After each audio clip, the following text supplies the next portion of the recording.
welcome to Heavy D Storytelling. We are going to be reading a story, but first we are going to be reading the Bible, and then we are going to be reading Treasure Island. Didn't steal it from my dad. I stole it from my dad's cat. It's right here. I can't see because of these glasses. Everything is blurry. Who are you? No idea. Okay, bye.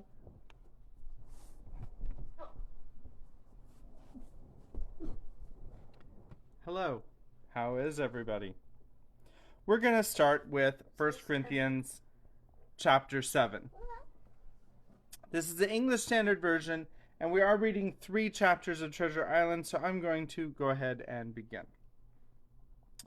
Now, concerning the matters about which you wrote, it is good for a man not to have sexual relations with a woman. But because of the temptation to sexual immorality, each man should have his own wife, and each woman her own husband. The husband should give to his wife her conjugal rights, and likewise the wife to her husband. For the wife does not have authority over her own body, but the husband does. Likewise, the husband does not have authority over his own body, but the wife does. Do not deprive one another, except perhaps by agreement for a limited time, that you may devote yourselves to prayer, but then come back together again, so that Satan may not tempt you because of your lack of self-control. Now, as a concession, not a command, I say this: I wish that all were as I myself am, but each has his own gift from God, one of one kind and one of another. To the unmarried and the widows, I say that it is good for them to remain single, as I am. But if they cannot exercise self-control, they should marry, for it is better to marry than to burn with passion. To the married I give this charge, not I, but the Lord. The wife should not separate from her husband, but if she does, she should remain unmarried, or else be reconciled to her husband. And the husband should not divorce his wife.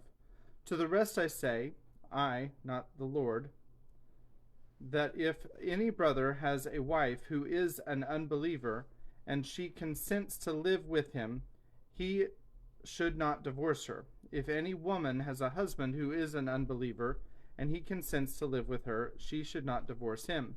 For the unbelieving husband is made holy because of his wife, and the unbelieving wife is made holy because of her husband. Otherwise your children would be unclean, but as it is, they are holy. But if the unbelieving partner separates, let it be so. In such cases, the brother or sister is not enslaved. God has called you to peace. For how do you know, wife, whether you will save your husband? Or how do you know, husband, whether you will save your wife?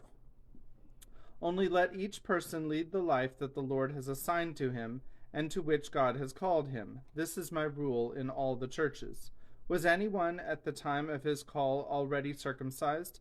Let him not seek to remove the marks of circumcision. Was anyone at the time of his call uncircumcised? Let him not seek circumcision. For neither circumcision counts for anything, nor uncircumcision, but keeping the commandments of God. Each one should remain in the condition in which he was called. Were you a bondservant then when called? Do not be concerned about it, but if you can gain your freedom, avail yourself of the opportunity. For he who was called in the Lord as a bondservant is a freed man of the Lord. Likewise, he who was free when called is a bondservant of Christ. You were bought with a price. Do not become bondservants of men. So, brothers, in whatever condition each was called, let him remain with God. Now concerning the betrothed, I have no command from the Lord, but I give my judgment as one who, by the Lord's mercy, is trustworthy. I think that, in view of the present distress, it is good for a person to remain as he is. Are you bound to a wife? Do not seek to be free. Are you free from a wife? Do not seek a wife. But if you do marry, you have not sinned, and if a betrothed woman marries, she has not sinned. Yet those who marry will have worldly troubles, and I would spare you that. This is what I mean, brothers. The appointed time has grown very short. From now on, let those who have wives live as though they have none, and those who mourn as though they were not mourning, and those who rejoice as though they were not rejoicing, and those who buy as though they had no goods, and those who deal with the world as though they had no dealings with it. For the present form of this world is passing away. I want you to be free from anxieties. The unmarried man is anxious about the things of the Lord, how to please the Lord. But the married man is anxious about worldly things, how to please his wife. And his interests are divided. And the unmarried or betrothed woman is anxious about the things of the Lord, how to be holy in body and spirit. But the married woman is anxious about worldly things, how to please her husband. I say this for your own benefit, not to lay any restraint upon you, but to promote good order and to secure your undivided devotion to the Lord. If anyone thinks that he is not behaving properly toward his betrothed, if his passions are strong, and it has to be, let him do as he wishes. Let them marry, it is no sin. But whoever is firmly established in his heart, being under no necessity, but having his desire under control, and his determination, and has determined this in his heart, to keep her as his betrothed, he will do well. So then he who marries his betrothed does well, and he who refrains from marriage will do even better. A wife is bound to her husband as long as he lives, but if her husband dies, she is free to be married to whom she wishes, only in the Lord. Yet in my judgment she is happier if she remains as she is, and I think that I too have the Spirit of God. And that is the end of 1 Corinthians chapter 7 from the English Standard Version of the Bible.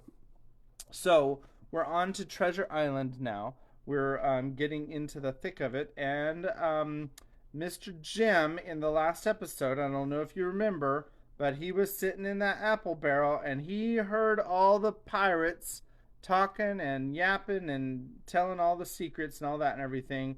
And then what did he do? He went and reported to Dr. Livesey and Captain Smollett. No, a shark ate their boat. Oh, that's right. A shark ate their boat. Okay, I don't know how I forgot that part, but all right, come on. All right, so now we're on to chapter 8. So this is one of two episodes of Treasure Island that we're going to read 3 chapters. This is part 3, My Shore Adventure, and we're going to read the entirety of part 3 today. And so this is chapter 8, How My Shore Adventure Began. The appearance of the island when I came on deck next morning was altogether changed. Although the breeze had now utterly ceased, we had made a great deal of way during the night, and were now lying becalmed about half a mile to the southeast of the low eastern coast.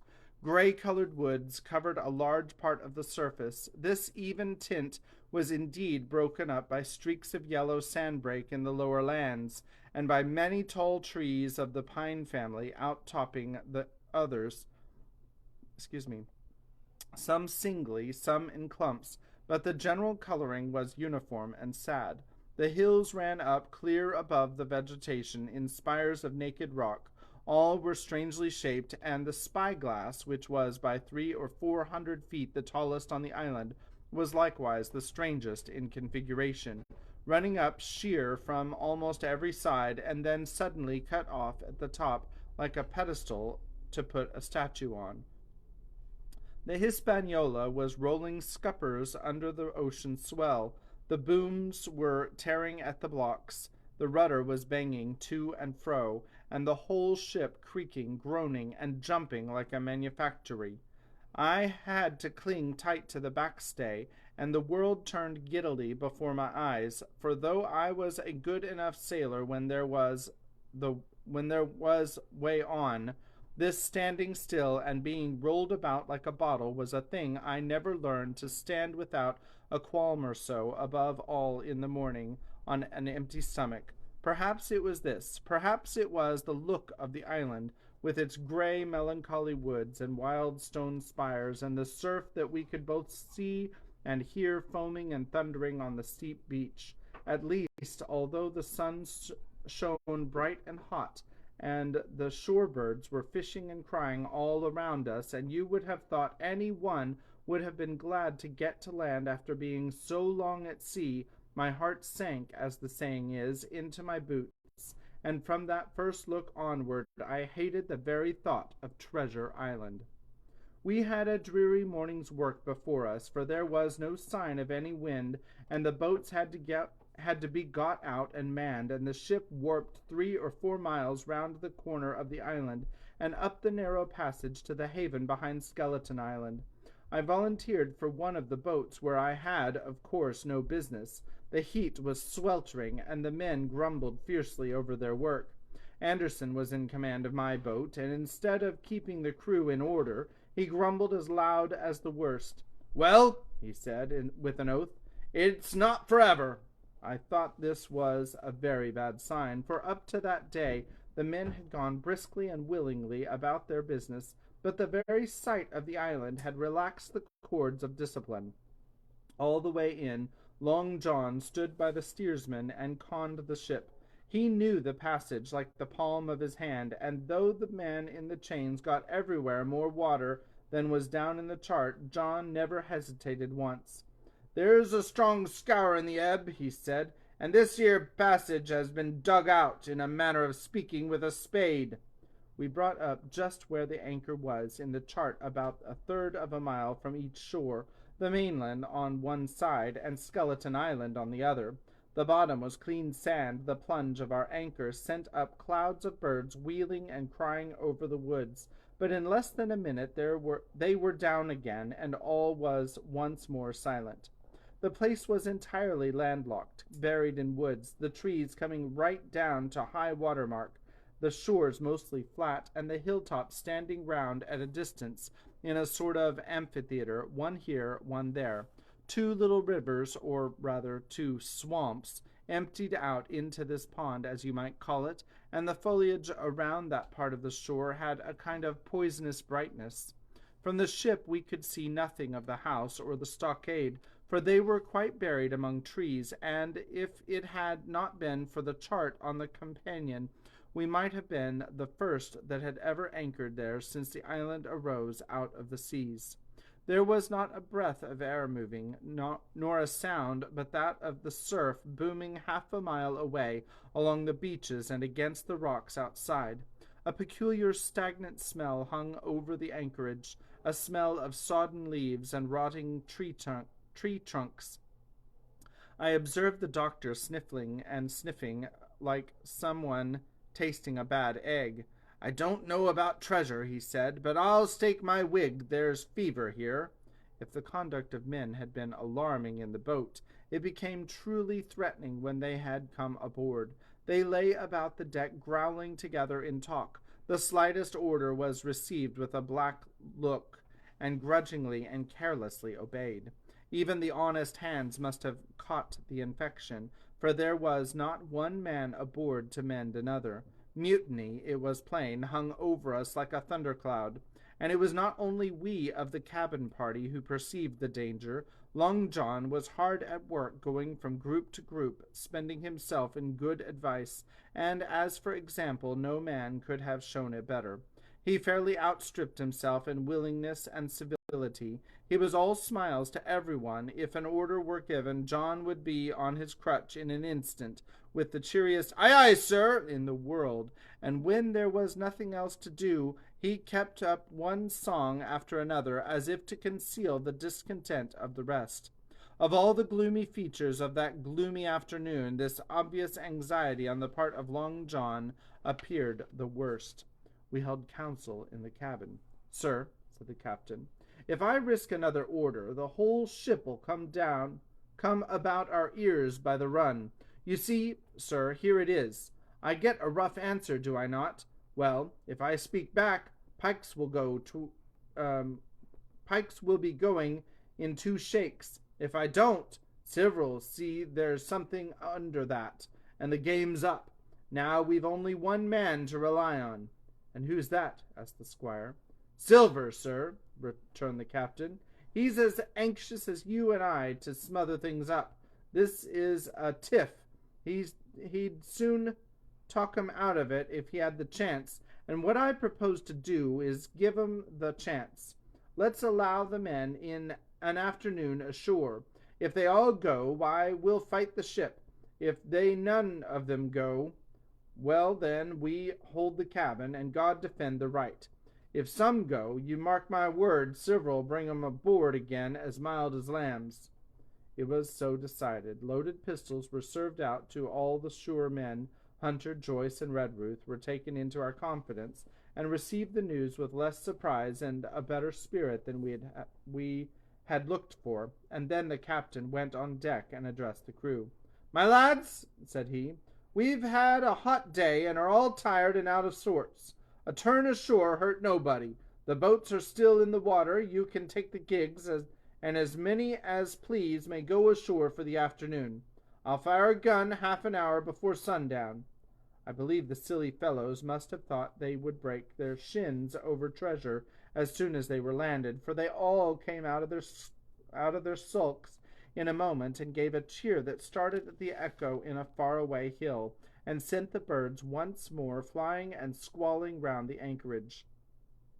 The captain was too bright to be in the way. He whipped out of sight in a moment, leaving Silver to arrange the party, and I fancy it was as well he did so.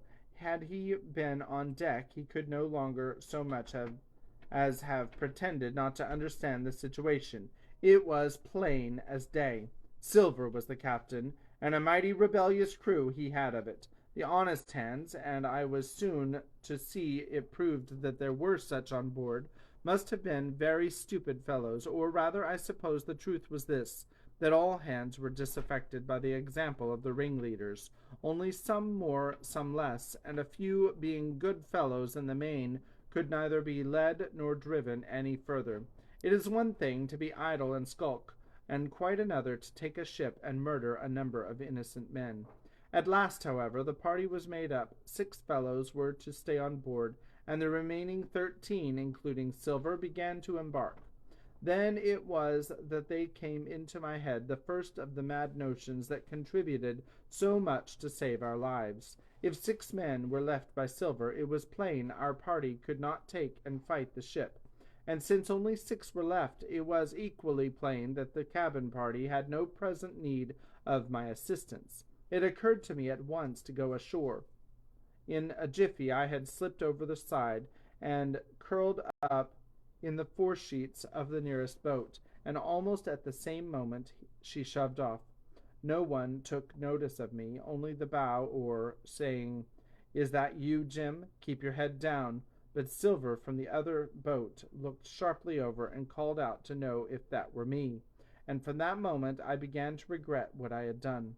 The crews raced for the beach, but the boat I was in, having some start, and being at once the lighter and the better manned, shot far ahead of her consort, and the bow had struck among the shore-side trees, and I had caught a branch and swung myself out and plunged into the nearest thicket, while Silver and the rest were still 100 yards behind. "Jim! Jim!" I heard him shouting. But you may suppose I paid no heed. Jumping, ducking, and breaking through, I ran straight before my nose till I could run no longer. And here is a picture. Loaded pistols were served out to all the sure men. Here they are serving out the loaded pistols.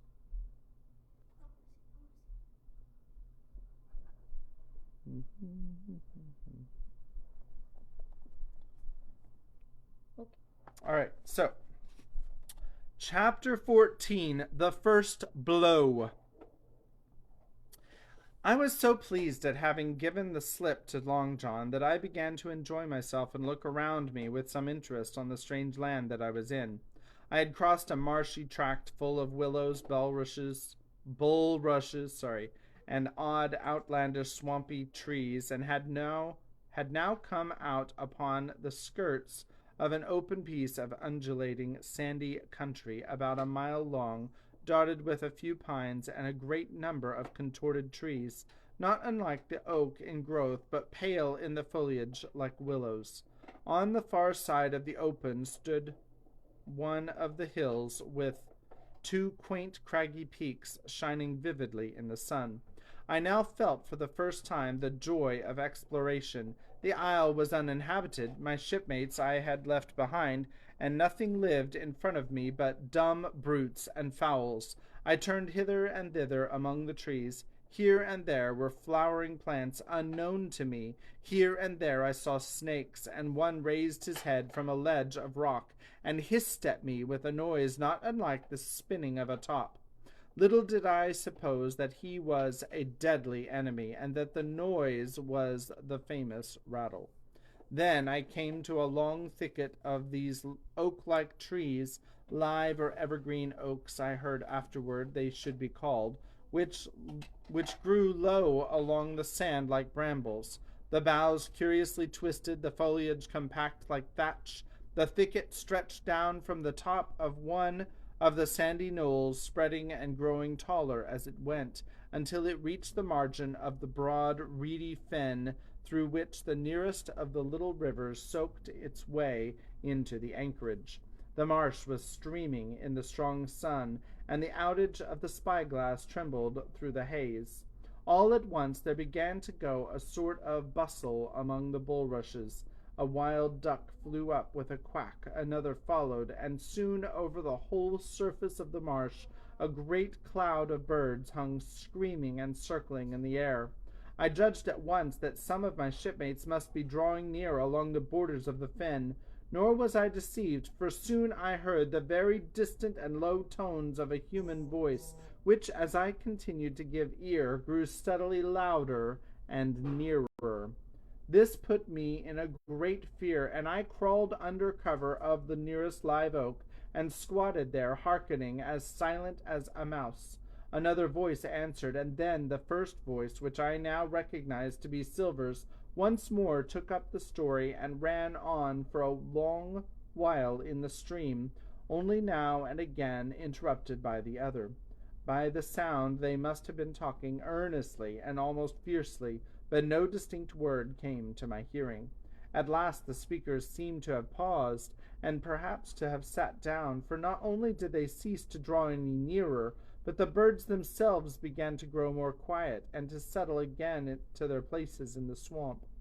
And now I began to feel that I was neglecting my business, and since I had been so foolhardy as to come ashore with these desperadoes, the least I could do was to overhear them at their councils, and that my plain and obvious duty was to draw as close as I could manage under the favorable ambush of the crouching trees. I could tell the direction of the speakers pretty exactly, not only by the sound of their voices, but by the behavior of the few birds that still hung in alarm above the heads of the intruders. Crawling on all fours, I made steadily but slowly toward them, till at last, raising my head to an aperture among the leaves, I could see clear down into a little green dell beside the marsh, and closely set about with trees, where Long John Silver and another of the crew stood face to face in conversation. The sun beat full upon them. Silver had thrown his hat beside him on the ground, and his great smooth blond face, all shining with heat, was lifted to the other man's in a kind of appeal. "Mate," he was saying, "it's because I thinks gold dust of you, gold dust, and you may lay to that. If I hadn't took to you like pitch, do you think I'd have been here a warning of you? All's up, you can't make nor mend. It's to save your neck that I'm a-speaking, and if one of the wild uns knew it, where'd I be, Tom? Now tell me, where'd I be?" "Silver," said the other man, and I observed he was not only red in the face, but spoke as hoarse as a crow, and his voice shook, too, like a taut rope. "Silver," said he, "you're old, you're honest, or has the name for it, and you've money, too, which lots of poor sailors hasn't, and you're brave, or I'm mistook, and will you tell me you'll let yourself be led away with a kind of a mess of swabs? Not you. As sure as God sees me, I'd sooner lose my hand if I turn again my duty." And then all of a sudden he was interrupted by a noise. I had found one of the honest hands. Well, here at the same moment came news of another. Far away out in the marsh there arose all of a sudden a sound like a cry of anger, then another on the back of it, and then one horrid, long-drawn scream. The rocks of the spyglass re-echoed it a score of times. The whole troop of marsh birds rose again, darkening heaven with a simultaneous whir, and long after that death yell was still ringing in my brain, silence had re-established its empire, and only the rustle of the redescending birds and the boom of the distant surges disturbed the languor of the afternoon. Tom had leapt at the sound like a horse at the spur, but Silver had not winked an eye. He stood where he was, resting lightly on his crutch, watching his companion like a snake about to spring. "John," said the sailor, stretching out his hand. "Hands off!" cried Silver, leaping back a yard, as it seemed to me, with his speed and security of a trained gymnast. "Hands off, if you like, John Silver," said the other. "It's a black conscience that can make you feared of me. But in heaven's name, tell me what was that?" "That?" returned Silver, smiling away, but warier than ever, his eye a mere pinpoint in the big face, but gleaming like a crumb of glass. "That? Oh, I reckon that'll be Allen."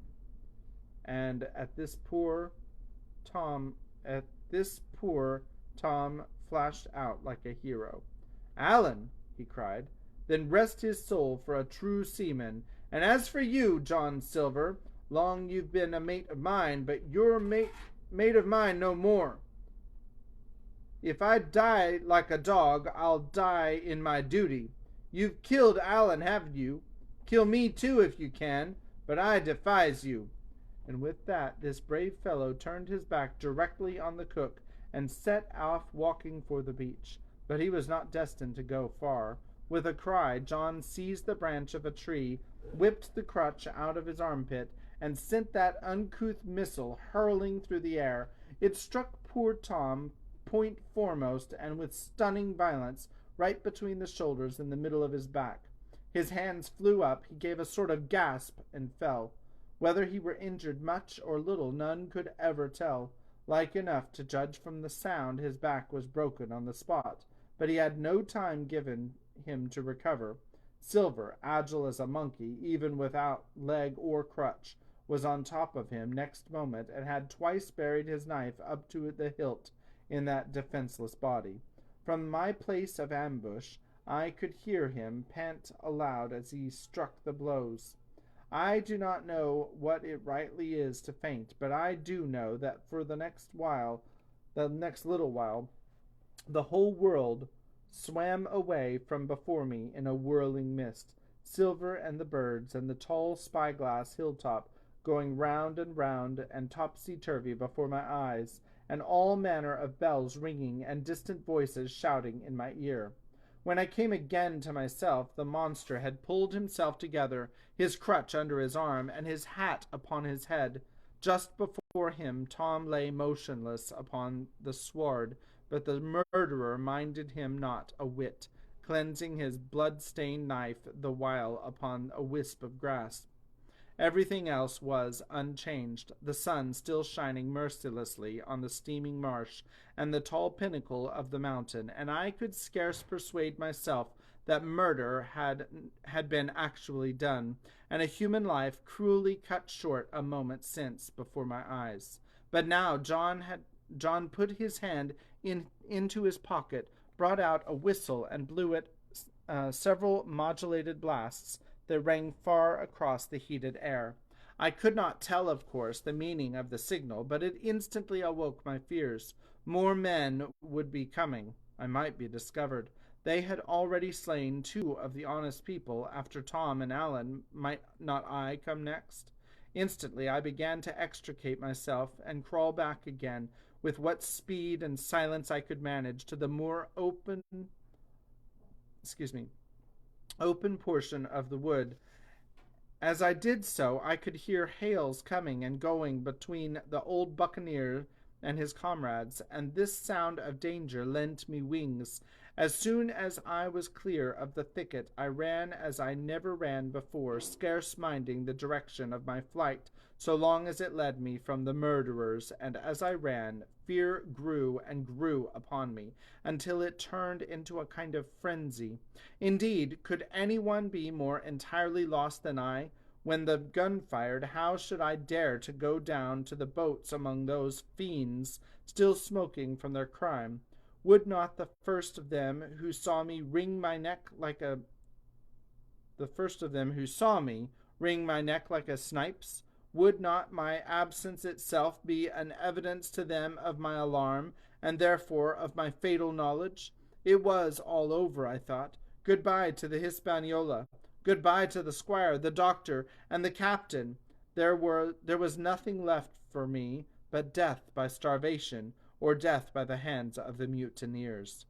All this while I say I was still running, and without taking any notice I had drawn near to the foot of the little hill with the two peaks, and had got into a part of the island where the live oaks grew more widely apart, and seemed more like forest trees in their bearing and dimensions. Mingled with these were a few scattered pines, some 50, some nearer 70 feet high. The air, too, smelt more freshly than down beside the marsh, and here a fresh alarm brought me to a standstill with a thumping heart. Chapter 15. The Man of the Island. From the side of the hill, which was here steep and stony, a spout of gravel was dislodged, and fell rattling and bounding through the trees. My eyes turned instinctively in that direction, and I saw a figure leap with great rapidity behind the trunk of a pine. What it was, whether bear or man or monkey, I could in no wise tell. It seemed dark and shaggy. More I knew not, but the terror of this new apparition brought me to a stand. It was now, it seemed, cut off upon both sides, behind me the murderers, before me this lurking nondescript, and immediately I began to prefer the dangers that I knew to those I knew not. Silver himself appeared less terrible in contrast with this creature of the woods, and I turned on my heel and, looking sharply behind me over my shoulder, began to retrace my steps in the direction of the boats. Instantly the figure reappeared, and, making a wide circuit, began to head me off. I was tired at any rate, but had I been as fresh as when I rose, I could see it was in vain for me to contend in speed with such an adversary. From trunk to trunk the creature flitted like a deer, running manlike on two legs, but unlike any man that I had ever seen, stooping almost double as it ran. Yet a man it was. I could no longer be in doubt about that. I began to recall what I had heard of cannibals. I was within an ace of calling for help, but the mere fact that he was a man, however wild, had somewhat reassured me, and my fear of Silver began to revive in proportion. I stood still, therefore, and cast about for some method of escape, and as I was so thinking, the recollection of my pistol flashed into my mind. As soon as I remembered I was not defenseless, courage glowed again in my heart, and I set my face resolutely for this man of the island, and walked briskly toward him. He was concealed by this time behind another tree trunk, but he must have been watching me closely, for as soon as I began to move in his direction, he reappeared and took a step to meet me. Then he hesitated, drew back, came forward again, and at last, to my wonder and confusion, threw himself on his knees and held out his clasped hands in supplication. At that I once more stopped. "Who are you?" I asked. "Ben Gunn," he answered, and his voice sounded hoarse and awkward like a rusty lock. "I am poor Ben Gunn, I am, and I haven't spoken with a Christian these 3 years." I could now see that he was a white man like myself, and that his features were even pleasing. His skin, wherever it was exposed, was burnt by the sun. Even his lips were black, and his fair eyes looked quite startling in so dark a face. Of all the beggarmen that I had seen or fancied, he was the chief he was the chief for raggedness. He was clothed with tatters of old ship's canvas and old sea cloth, and this extraordinary patchwork was all held together by a system of the most various and incongruous fastenings, brass buttons, bits of stick, and loops of tarry gaskin. About his waist he wore an old brass-buckled leather belt, which was the one thing solid in his whole accoutrement. 3 years, I cried. Were you shipwrecked? Nay, mate, said he, marooned. I had heard the word, and I knew it stood for a horrible kind of punishment common enough among the buccaneers, in which the offender is put ashore with a little powder and shot, and left behind on some desolate and distant island. Marooned 3 years agone, he continued, and lived on. My mark, Jim. What I mean is, I skipped a page. Lived on. Nope, that's it. Yep, I skipped a page. Lived on goats since then, and berries and oysters. Wherever a man is, says I, a man can do for himself. But, mate, my heart is sore for Christian diet. You mightn't happen to have a piece of cheese about you now? No? Well, many's the long night I've dreamt of cheese, toasted mostly, and woke up again, and here I were. If ever I can get aboard again, said I, you shall have cheese by the stone. All this time he had been feeling the stuff of my jacket, smoothing my hands, looking at my boots, and generally, in the intervals of his speech, showing a childish pleasure in the presence of a fellow creature. But at my last words he perked up into a kind of startled slyness. If ever you can get aboard again, says you, he repeated. Why now, who's to hinder you? Not you, I know, was my reply. And right you was, he cried. Now you, what do you call yourself, mate? Jim, I told him. Jim, Jim, says he, quite pleased apparently. Well now, Jim, I've lived that rough as you'd been ashamed to hear. Now, for instance, you wouldn't think I had a pious mother to look at me, he asked. Why, no, not in particular, I answered. Ah, well, said he, but I had remarkable pious, and I was a civil pious boy, and could rattle off my catechism that fast as you couldn't tell one word from another, and here's what it come to, Jim, and it begun with chuck farthen on the blessed gravestones. That's what it begun with, but it went further'n that, and so my mother told me, and predicted the whole she did, the pious woman, but it were Providence that put me here. I've thought it all out in this here lonely island, and I'm back on piety. You don't catch me tastin' rum so much, but just a thimbleful for luck, of course, the first chance I have. I'm bound, I'll be good, and I see the way too. And Jim, looking all round him, and lowering his voice in a whisper, I'm rich. I now felt sure that the poor fellow had gone crazy in his solitude, and I suppose I must have shown the feeling in my face, for he repeated the statement hotly. Rich. Rich, I says, and I'll tell you what, I'll make a man of you, Jim. Ah, Jim, you'll bless your stars, you will. You was the first that found me. And at this there came suddenly a lowering shadow over his face, and he tightened his grasp upon my hand and raised a forefinger threateningly before my eyes. Now, Jim, you tell me true. That ain't Flint's ship? He asked. At this I had a happy inspiration. I began to believe that I had found an ally, and I answered him at once. It's not Flint's ship, and Flint is dead. But I'll tell you true, as you ask me, there are some of Flint's hands aboard. Worse luck for the rest of us. Not a man with one leg, he gasped. Silver? I asked. Ah, Silver, says he. That were his name. He's the cook, and the ringleader, too. He was still holding me by the wrist, and at that he gave it quite a wring. If you was sent by Long John, he said, I'm as good as pork, and I know it. But where was you, do you suppose? I had made my mind up in a moment, and by way of answer told him the whole story of our voyage and the predicament in which we found ourselves. He heard me with the keenest interest, and when I had done, he patted me on the head. "You're a good lad, Jim," he said, "and you're all in a clove hitch, ain't you?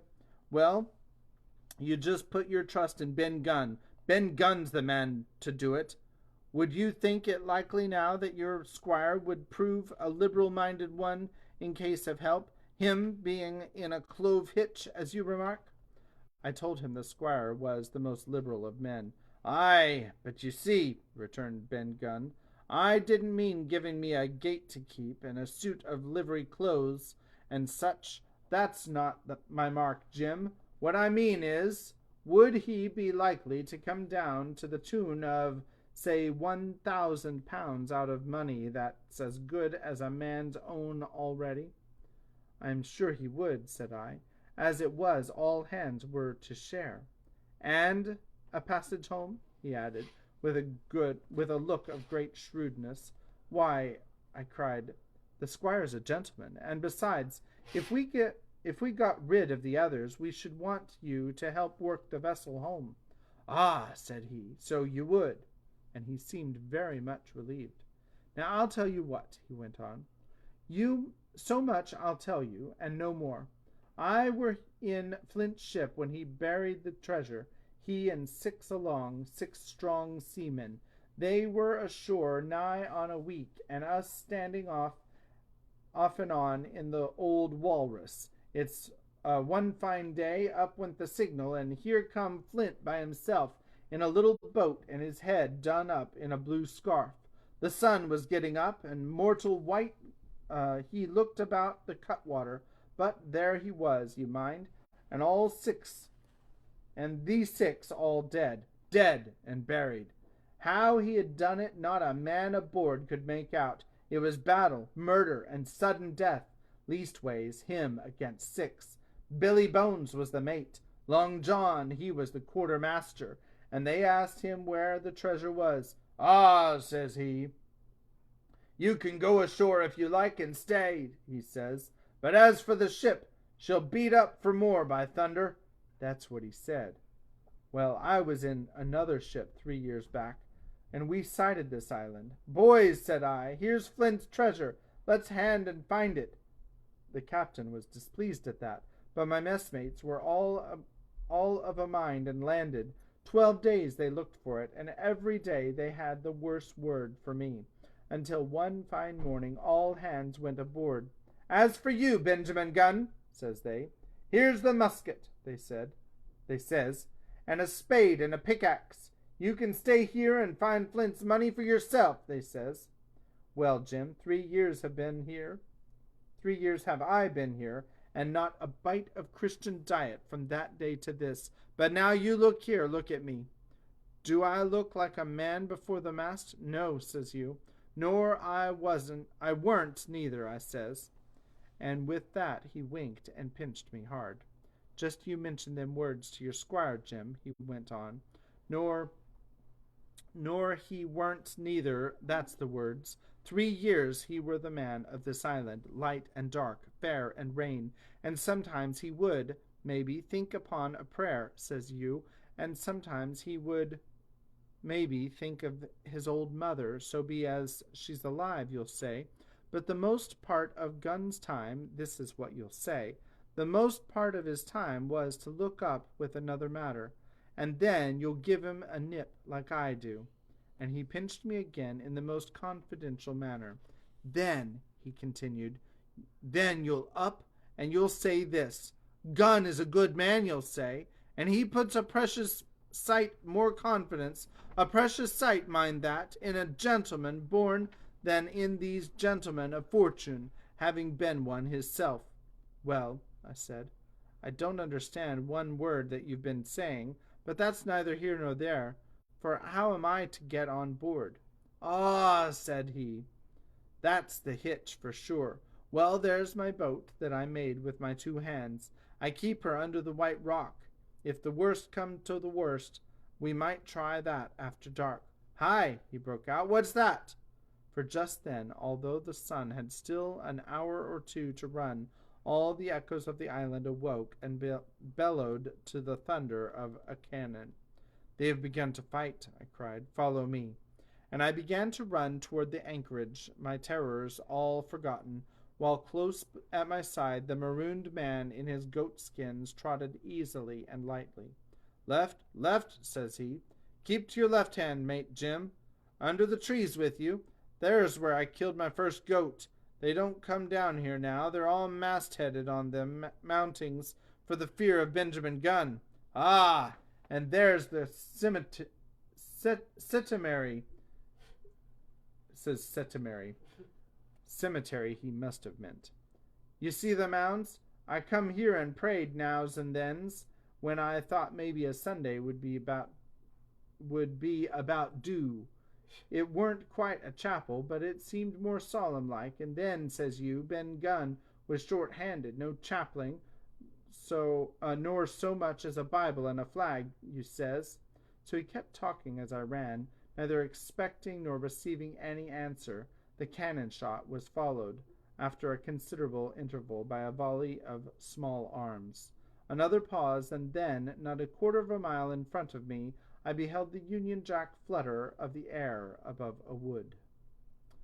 Or in the air above a wood. And part 4 is called The Stockade, chapter 16. Is that right? Yeah, 16 is called Narrative Continued by the Doctor, How the Ship Was Abandoned. And that is where we're going to stop. The first word is it. So we will continue. Daniel predicts that the second word might be was, but I'm not going to give anything away. I don't want any spoilers. I think it is. But the first word is it. So, all right.